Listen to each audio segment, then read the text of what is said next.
Hello and welcome to the latest and one of the most unusual Serie A Forza Italian football podcasts we've done this year.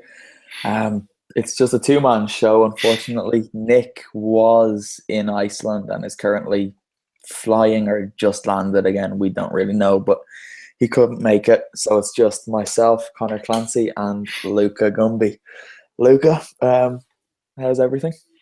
Yeah, pretty good. Thanks. Yeah, I got the feeling that we're like a team who's been left in the lurch by an early red card, but it's time to put a brave face on and try and really play out of our skins on this pod. Yeah, well, if anyone that's watching on I don't know, live on ForzaItalianFootball.com or on our YouTube channel, you might see in the description we were supposed to have a stand-in super sub, but internet problems and that have let us down, unfortunately. So this week, as you might be able to tell, it's going to be a bit of an international football special. So I'll just pause while those of you who don't care switch off. But we're going to start things off by keeping it club football because there was a Champions League draw since we last spoke. And there's a couple of good ones in there, Luca, isn't there? I'm just looking now. Juventus have been handed a rematch of the 2015 final when they faced Barcelona? Yeah, I think that's right. Yeah. Yeah. So, what do you make of their chances? I still think that they've got good chances. Like I think last week I tipped them to possibly go on and win it. I feel like obviously they're probably not the bookmakers' favourites or anything, but just as a personal point of view, I don't see why they can't go and win it. And a team like Barcelona, that sort of strong opposition, but one that's kind of obviously come into the end of its cycle with the manager leaving, is the kind of sort of opposition that Juve will be up for, and they'll be ready to play. And I don't see why they can't beat them. Obviously, Barca had their difficulties against PSG and only just started through, so they might have expended a lot of energy there. But I don't see why Juve can't get that job done. It'll be a tough ask, but I think that's the kind of thing that they like and will be up for. Yeah, see, I'm quite optimistic for Juve as well because I know their Barca's comeback in the second leg against PSG was out of this world. We even spoke about it a little bit on the podcast, but they showed in the first leg the fact that they had to come back from a 4-0 deficit shows that they are vulnerable. They're not this unstoppable team, and Juventus. Sorry if I jinx everything now, but Juve aren't going to concede 4 goals against Barca, So I think Juventus have a really good chance. And if there's anyone that can just shut Barca out without touching on false Italian stereotypes, it's going to be Juventus. That back three, if they play a back three, that is, Buffon behind them is, not many players in the world can get past that. Granted, that Barca front three isn't half bad, but no, I think I am quietly optimistic for Juventus' chances. You said last week you think they could go on and win it. I wouldn't be too quick to disagree with you there. I'd say Juve probably have a great chance. And yeah, because it's kind of their sort of identity as well, isn't it? They sort of like obviously they're the pre-eminent team in Italy and they win the league every year almost by default, but in Europe, they've not really got to that standard, but they do sort of revel in doing it the hard way. They have that whole kind of like fino alla fine thing. Even in the league when they were away at Sampdoria, it was quite difficult work, but they got the job done. And I think against sort of Barcelona, that kind of level of opponent could sort of really push them on to really like hit the top level in a way that perhaps they don't when it's a bit easier for them. I'm actually just looking at the odds now.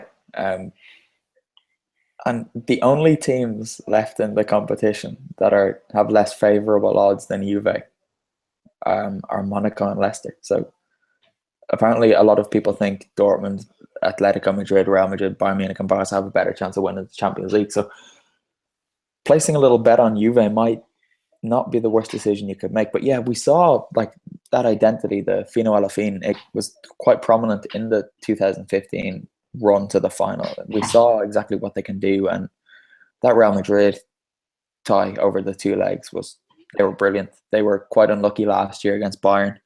Yeah, well, they were lucky in the final, unlucky as well when they lost to Barcelona. They played very well and it could have gone differently. And then, like as you mentioned, Real Madrid, they wouldn't have been tipped for that. And it's a sort of similar tie against the other Spanish giants. So I suppose they can look back for that inspiration and really try and get it done this time around. I suppose maybe there's a belief that Allegri's time might be running out, so there'll be a kind of extra motivation there to send him off with like the top honour. So yeah, I think the team's good enough. The whole context around it's sort of going to push them to do better than perhaps they would if they had a lesser opponent where they could perhaps risk complacency.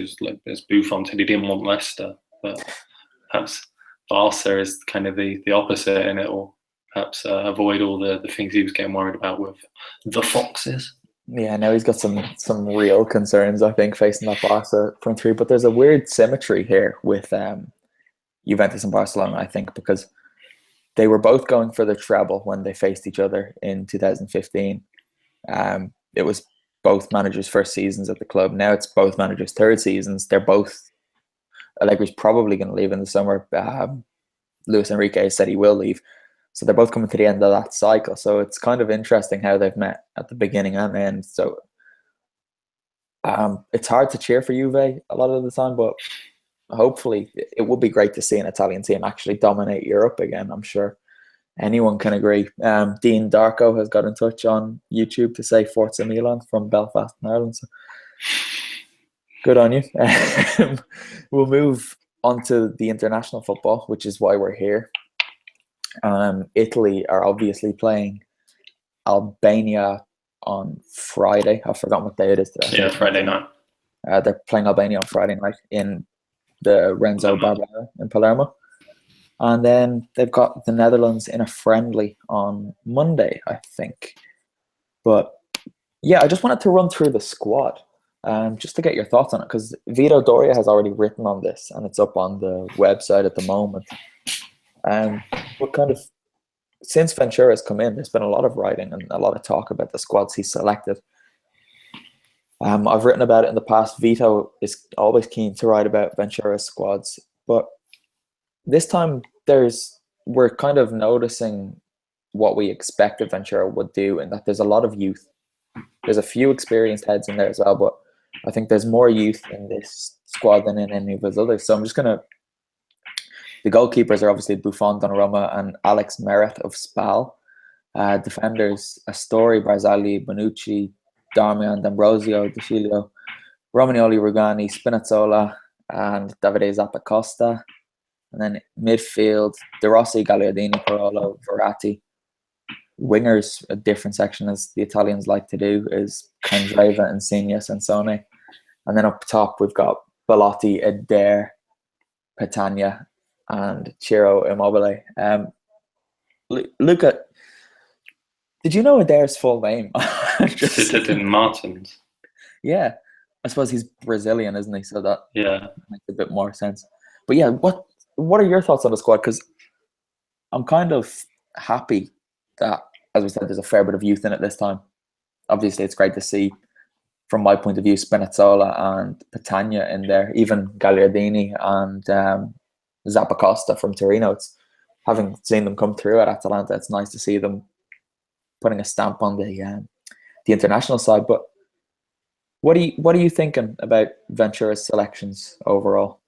Yeah, personally, I'm impressed with it as a squad. He did keep saying that he was going to bring in youth, and perhaps you thought it might take him a while. He might not actually do it. It might sort of be a bit of an empty promise. But then he has done it, because we came from this Euros when Conte picked this squad, which everyone thought was old and completely finished, and he got the absolute most out of them. But then that was probably the very limit of what they could do. But yeah, I think Ventura's made a lot of sensible decisions with his squad. He's had these training camps beforehand as well, to give these players a bit of a sort of chance to go to Coverciano, to go to the training centre and work out what it's like and what he needs from them. And then I think that should hopefully help them as well, now that they're in the senior team with their senior teammates who are used to being there.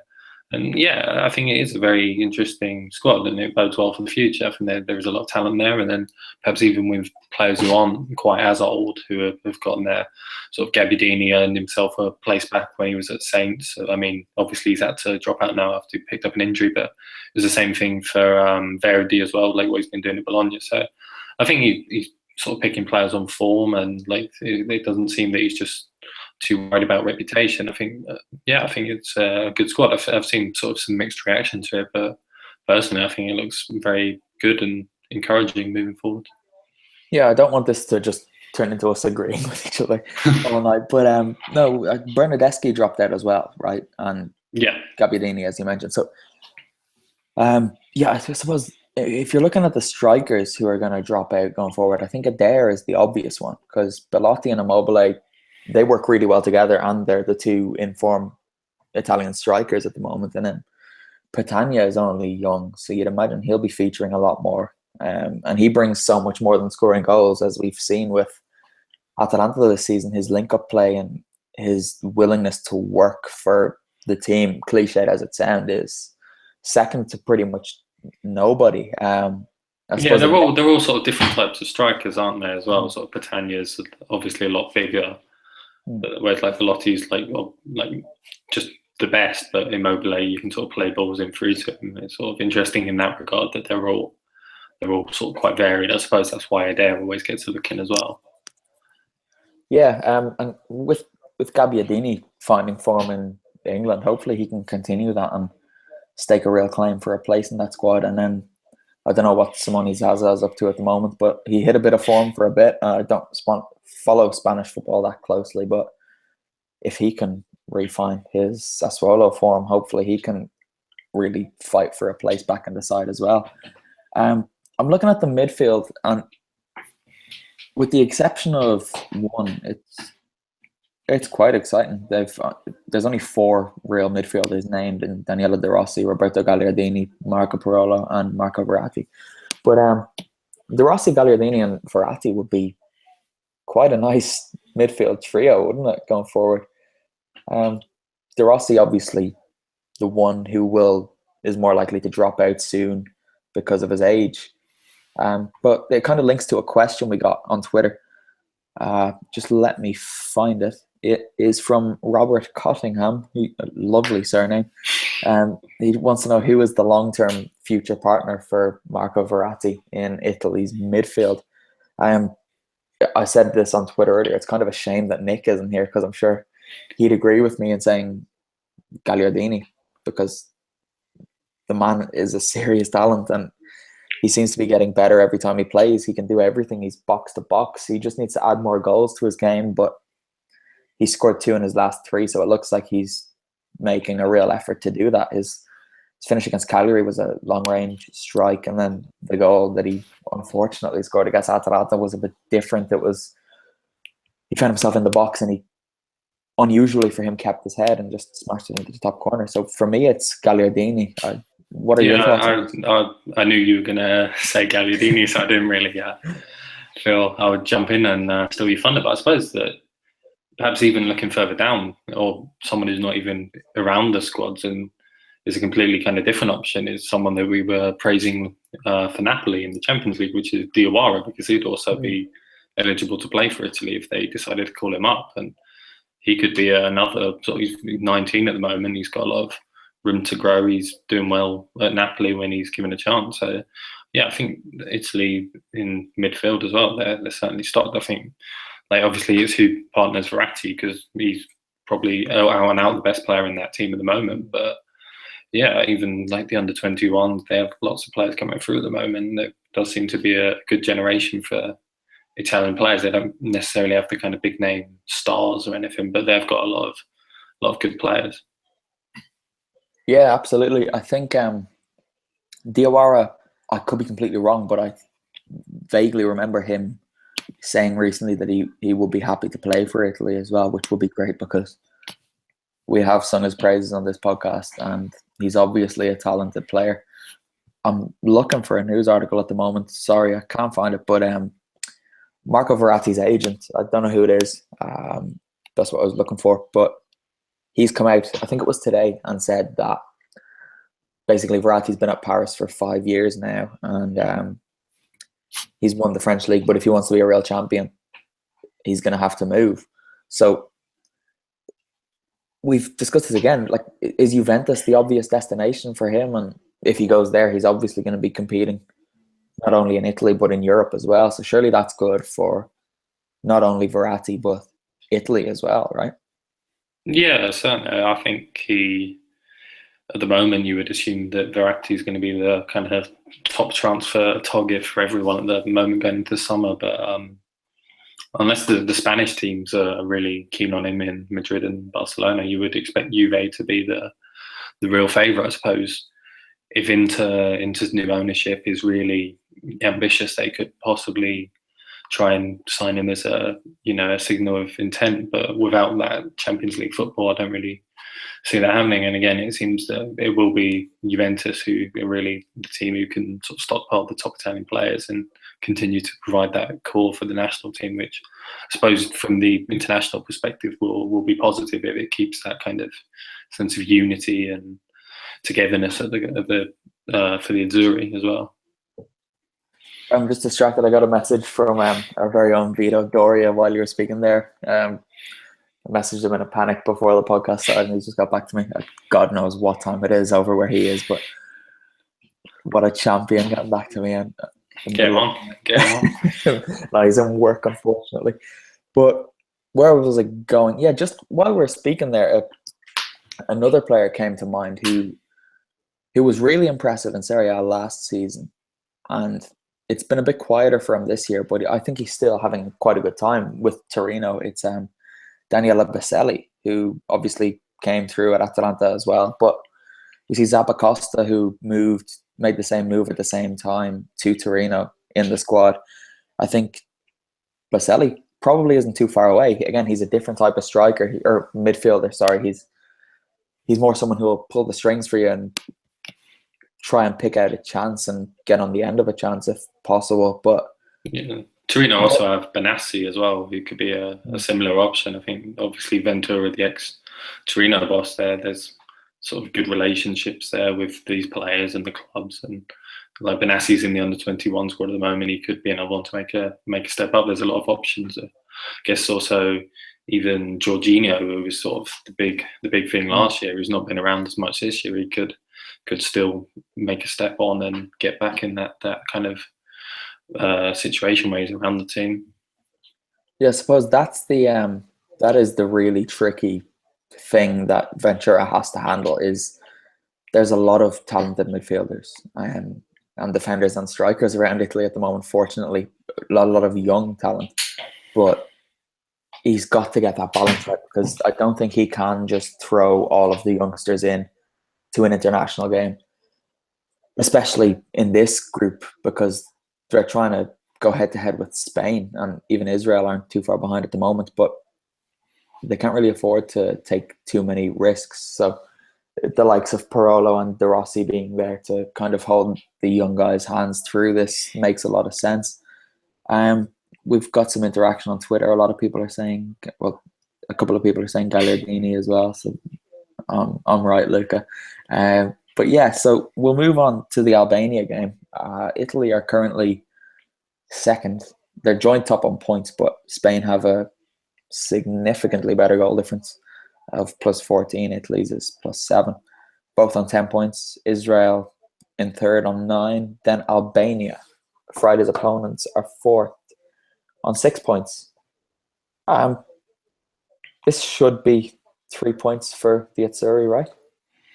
It should be, but you do have to certainly respect Albania. They were at the Euros and they give a relatively good account of themselves there as being a team who's not normally on that stage. They've got an Italian manager in Di Biase, so he should sort of be able to set a team up to play against Italy. And yeah, I suppose it's just kind of the danger is that Italy get complacent. If they avoid that, they should be okay. But it's not going to be a game where they're going to just turn up and batter Albania if that's what they expect. It will be difficult for them. And they've got a few players as well with Albania around in Serie A Strakosha at Lazio, and Husai's Albanian. So they have a great goalkeeper as well.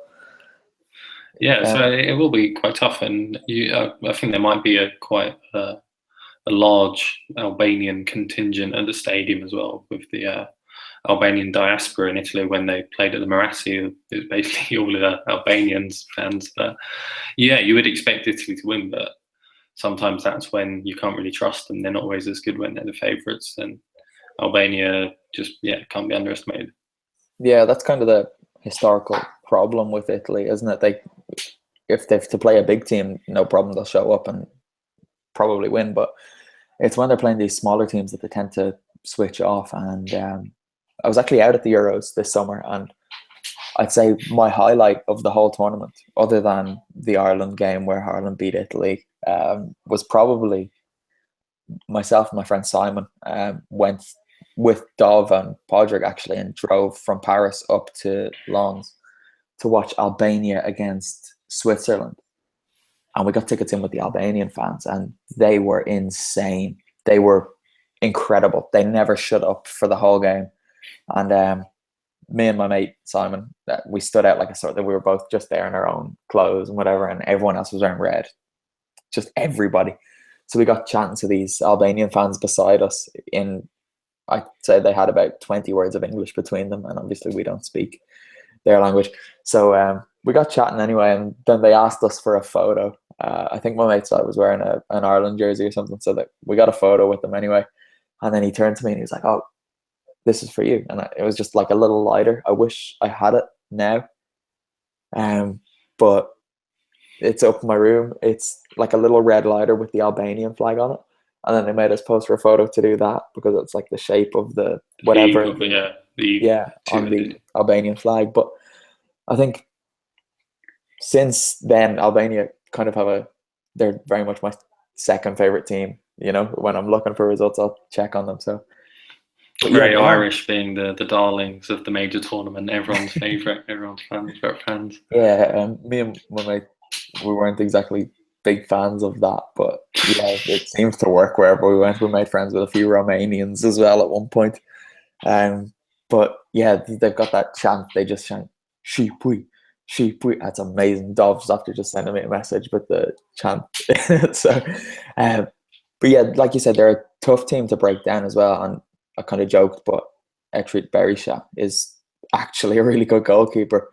But yeah, it's not going to be easy, and their supporters tend to travel quite well, and they're intimidating even if they're not at home. So it's not going to be easy for Italy, and hopefully Ventura will have them like well drilled, and he'll make sure they don't switch off.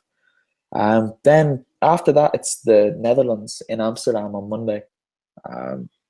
That I don't really know what to be expecting from that. Is it just going to be an opportunity to give the kids a run out? I don't really know.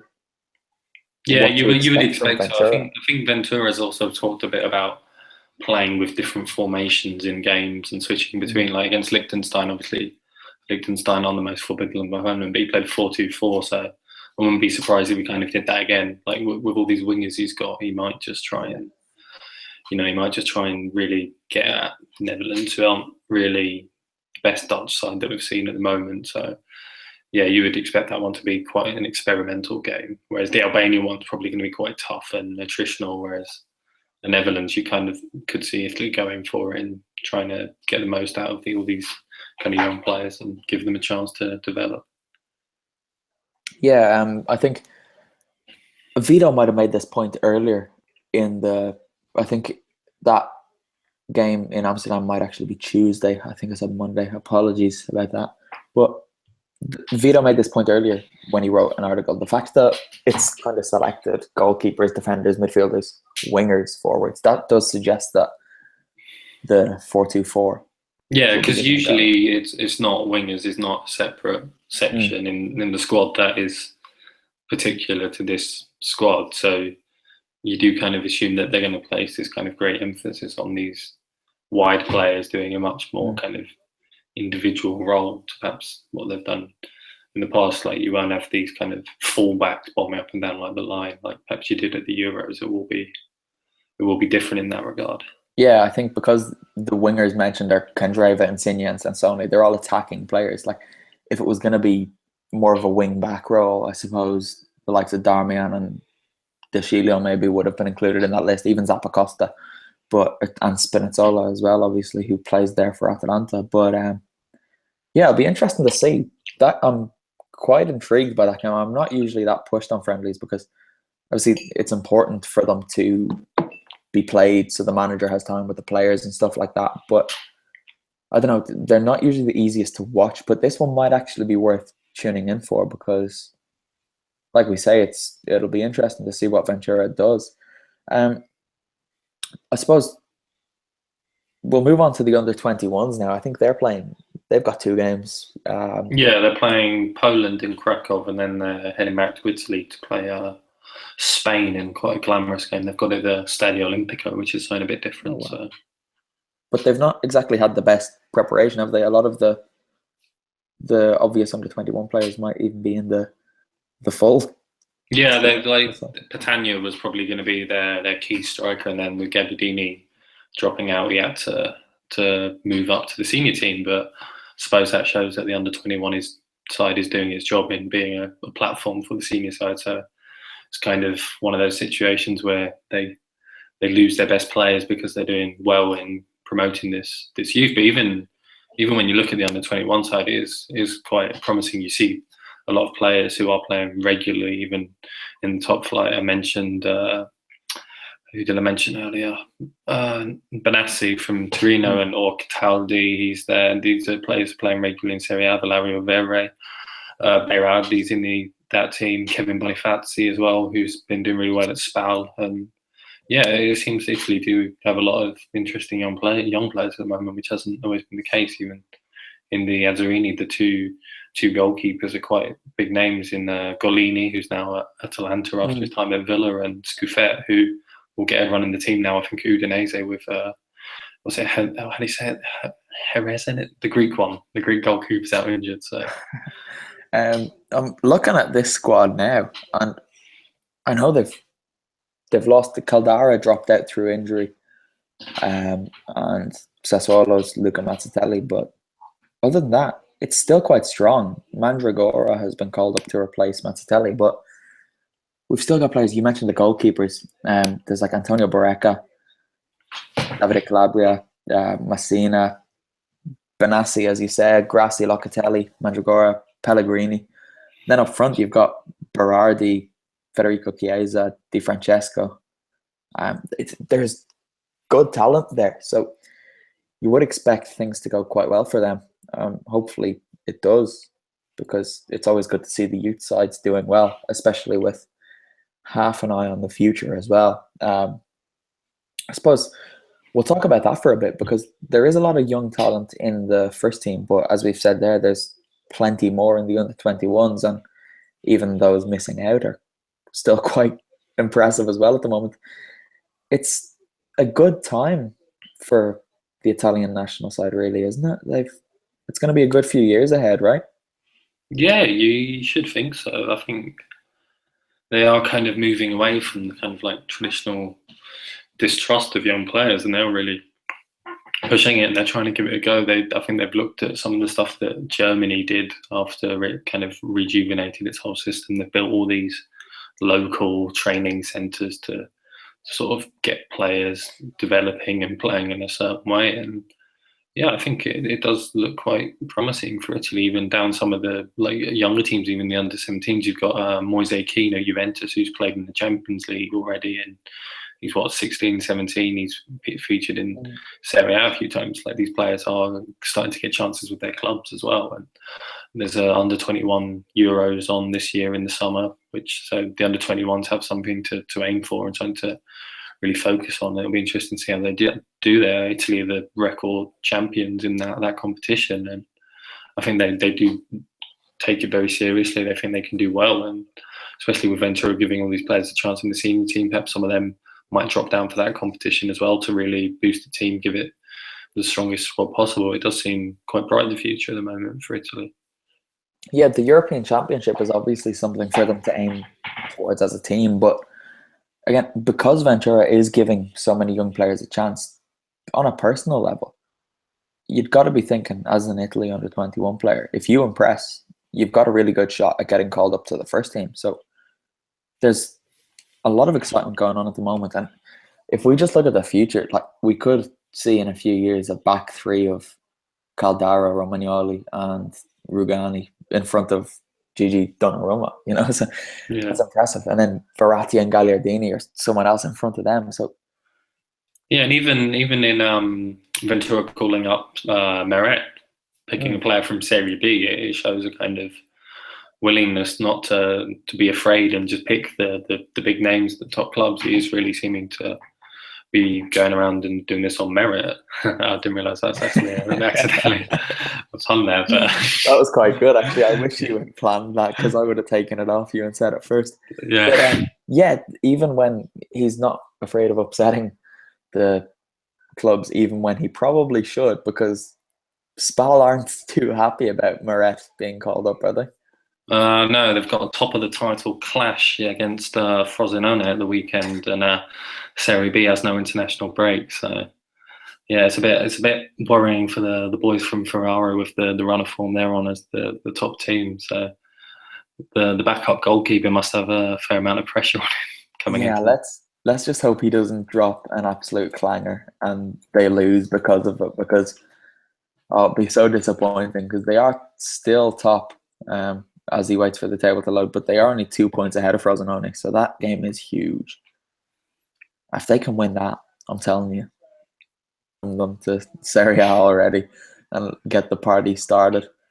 I think we've kind of reached the end here. We've done well, I think, as the two of us to make it through half an hour. So, Luca, is there anything in particular you want to mention? Are you going to be writing anything for FIF this week? I think I'll just bide my time, see how Italy do against Albania, and come up with some reactionary opinion based on that. Yeah, so whether or not Italy win or lose, there will be a reactionary feature up from Luca Gunby over the weekend. Yeah, I'll just completely contradict all the praise if they get a negative result. With Albania returning and DiBiase in charge, he's going back to Palermo. So Kev P has written a feature on that. As I said, Vito Doria has written about Giampiero Ventura speeding up the Italy evolution, if you want to call it that, with his latest squad selection. And you know what? I've written about it a bit before, but I might write something about all of the young talents going on, because when I wrote the piece earlier in the season, it wasn't as exciting as it is now, but things look really good at the moment. But yeah, so the usual stuff, tune into our YouTube channel. It's pointless saying this to you watching, but for those of you who listen on iTunes or Acast, head over to YouTube, search for Forza Italian Football, look at FIF TV. There's plenty of good stuff going on. Nick, who isn't here tonight, who we will never forgive, and Vieri Capretta are doing some really good stuff. We'll be heading out to the Coppa Italia semi-finals in a couple of weeks, as well as Napoli Juve in the league. So we might do a few bits while we're out there. And yeah, just read everything on ForzaItalianFootball.com. Follow us on Twitter at Serie A FFC. Find us on Facebook and Instagram. Instagram's been quiet, but we'll sort that out. Search Forza Italian Football. Find me at Concalcio. Luca is at Gumby Zono. Yeah, I think that's it. We made it, Luca. Round of applause. I'm quite impressed. We've been going, if I backed it to the notification I got from YouTube, 33 minutes. So we aimed for 25. I think we've done quite well there. I'm just trying to check to make sure we haven't missed out on any listener questions before we wrap things up. I have a feeling we might have, but no, I think we're all. Oh, there's one. Sorry, it came in on YouTube from a Juve fan. How do you see the Allegri to Arsenal scenario? And if he does go, who is going to come in? And right, so we take that first. If he does go, who do you think the obvious replacement for him is? I know Spalletti's been linked quite a bit, but I don't know if I could see that happening.